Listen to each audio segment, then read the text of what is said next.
we are with another Acedeck product that they came out of the the gates here with a super interesting board, the Stella series, the S3. So starting off with the S1, which is really aggressive down-the-hill carbon fiber board. You know, it was the 12S 2P, the volley cell configuration side there. They went a different route.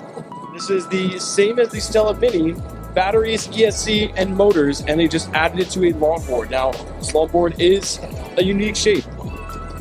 Grip tape is super grippy, and it's very flexible. It's very snappy and responsive.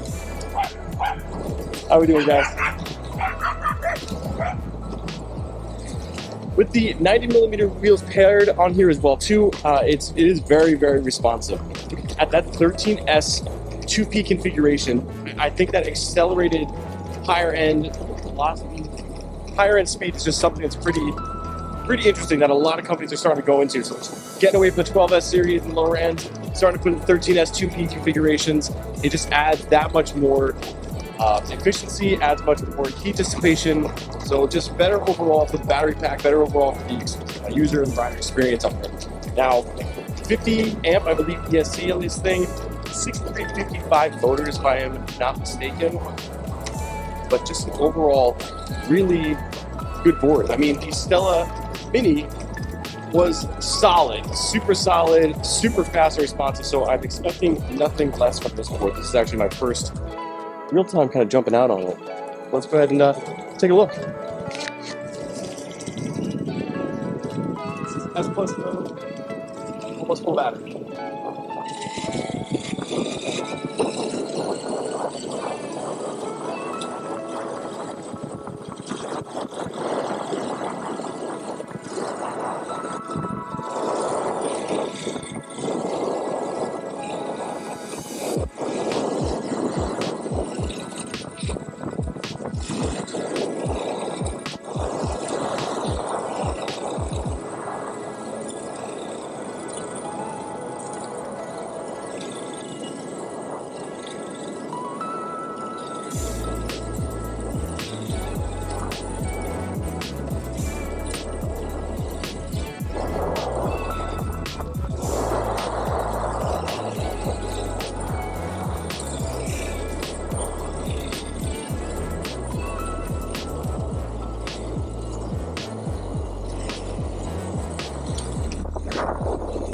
So first response, it's really snappy.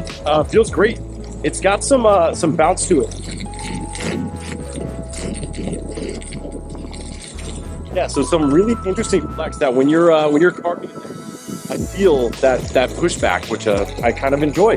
This stance is a little interesting. I like the flare out on the wheels right here. I think that's great where my foot placement is. First initial impressions, I'm pretty satisfied with it. It's a nice board. Power's there. Obviously with that 13S 2P configuration, those Samsung 40T cells is really nice. So here's also some really unique and interesting features. So not the CNC machined parts here, but a cast part. Really nice. The 100A and the 96A bushing setup again on both front and back. Reverse kingpin setup here, so nice in that sense. The enclosure up front here, that 13S 2P Samsung configuration, a nice color change here with the orange, the blue, the gray, the black. I like that. Simple split deck enclosure. Something else that's really nice, metal covers. Metal belt covers. Big motors. You never see metal belt covers. Interesting. And again, that deck, super nice. It feels good under the feet. Again, my stance, I feel like my stance on these boards are just getting wider and wider. So for me, I feel like I almost need a little bit wider of a deck. But then that you're getting into the 2-in-1 range. Now, 13S system, it's 52. I'm at 52.4 volts right now. So almost full. I think 54 volts is the 13S system. Let's go ahead and see what the top end speed of this thing is. S Plus mode. Rip it.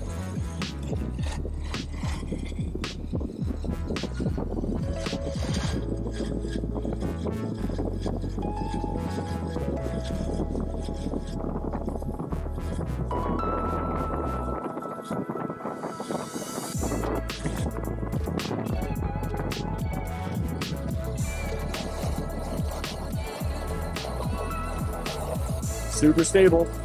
26 miles an hour. Top end speed there. That sounds about right. I think the top end on this one was 28 miles an hour. So for my weight and everything like that, I feel like 26 is probably about right. No complaints there. Super stable. I didn't feel any wobbles whatsoever on that. So I can definitely attest that that's a pretty good truck choice, bushing setup, along with the kingpin bushings and stuff like that. Motor, everything's nice. This is a really nice setup. Nice carving.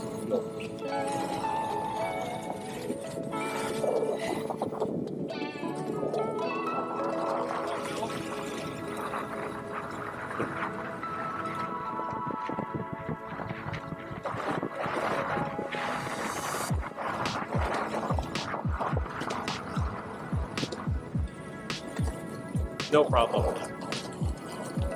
Blowing up there. Like it. So it feels good, it feels powerful, feels low end torque is really there. Good brakes too, nice strong brakes. And grippy. I feel like these wheels are super grippy. I'm loving these 90mm wheels that these guys are putting out these days. Yeah, I think it's crazy that anywhere in this power band, like at 10 miles an hour, 11 miles an hour, I can still just kind of rip it and it still wants to take off. So it's got good low end torque, good feeling overall.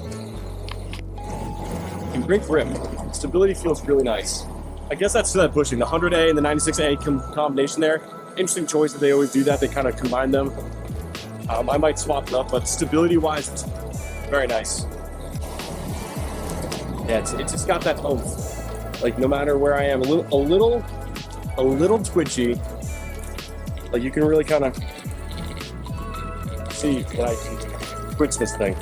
But once you start getting that throttle curve going there, it just takes off. That brake, nice, super strong brakes. Overall, S3 is a nice board. It's a very nice board. So yet another great feature on here, you can go ahead with any Acedeck product is that. Go ahead and click that 1, 2, 3, 4, 5, 6, 7, 8. And that brings up your advanced pairing mode menu. Now I know on here it's probably a little bit twisted in there. You can't really see it, but this lets you go everything on here. Customize everything. Your max output, your curvature, your brake curve, your acceleration speed, everything in every different mode from your low, eco, sport, and sport plus. It just is such a unique Vesk-esque style base. So a nice ESC. And I think that, you know, this is where Acedeck really shines, is that you're able to customize this right on the fly and be able to just go right into there. So you can go ahead and check that. Low mode, eco mode, sport plus. You can tap the power button and brings up a solitary menu. So 51.6 volts. It tells you the amount of current you're pulling out as you're riding too. So it shows you how much current you're pulling out. There's a whole series of stuff on here. Your RPMs as you're spinning here, your motor type, drivetrain ratio, wheel diameter, motor poles, your tripometer, and your odometer. So just a really cool overall, just a really nice touch here. 1, 2, 3, 1, 2, 3, 1, 2, 1, 2, 1, 2 in reverse, 1, 2 forward. So yeah, I really do think Acedeck shines. This is where Acedeck really truly shines when it comes to the customization option on all of their boards. Has this on here, so really nice, cool feature. So where does this fit into the Acedeck lineup? I mean, it's their entry-level positioning board. So the Stella series was their short board series. So with the Airy series being their 2-in-1s, their belt drive, gear drive system, huge carbon fiber, nice long batteries, super powerful motors. Their Nomad series stepping into their new wooden style series, that split angles, the deck enclosure, everything was about that was gorgeous. Their NYX series being their off-roading. This was their step into their longboard street board combination, and I think they did a fantastic job. I mean, being able to customize your settings on the remote, nice long range, super powerful motors, those Samsung 40T batteries inside there as well. Everything about this board really did a fantastic job. I think that the flexibility is great. It's a little bouncy almost for me at my weight, but again, with the 100A and 96A bushings that are on there, and that reverse kingpin is just super stable. I mean, super stable. But yeah, the car feels nice. It's a little stiff for my liking. I probably will swap out bushings just to get a different ride feel out of it. But overall, Acedeck, you're killing it, man. You guys are killing it. You know it. Here's the other thing. So I just started out.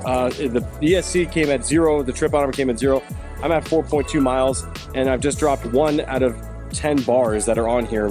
I don't know how quickly that's going to go down, but that's really impressive. 4.2 miles, and only just now I've dropped 1 bar out of 10. So I think I'm probably going to get into the mid-20s, if not closer to 30s with a 13S 2P, potentially.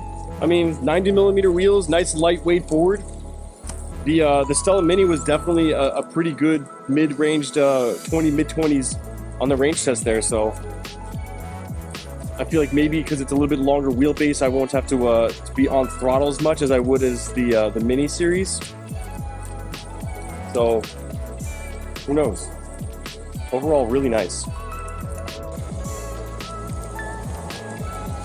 Here's your one fall though, is that there are so many boards now in this category. You have the Meepo Envy, the Backfire Zealot S2, the X from Backfire as well, the Voyager, the Flex series, so not only the standard Flex, the Flex Pro, and now Acedeck throwing their name in the hat here as well too. There are a ton of boards in this category that really, this has to really make up for a lot in this category. I think the saving grace is obviously the nice powerful motors, the great battery inside of here as well too, the customization through the remote. I think that Acedeck has a very nice standing chance in the lineup here, and that price, I believe it's sub $700 right now, which is kind of absurd for an entry-level, powerful, I mean stupidly powerful entry-level board to be sub $700 this price range. It's kind of a no-brainer. Aesthetically, it's nice. It's not the Meepo Envy. It's not the Backfire Zealot series with the purple glows and the green colors, accents, stuff like that. It's very subdued up top here. But I do like that blue and orange black combination on the bottom there as well too. So it's hard. I mean, this category, it's a benefit for us because we're winning, because these guys are making better and better products out, and we get to benefit from that. So as consumers, yeah, it's a nice feeling board. The more and more I'm riding it, the more in tune I'm getting with this deck and the snappiness.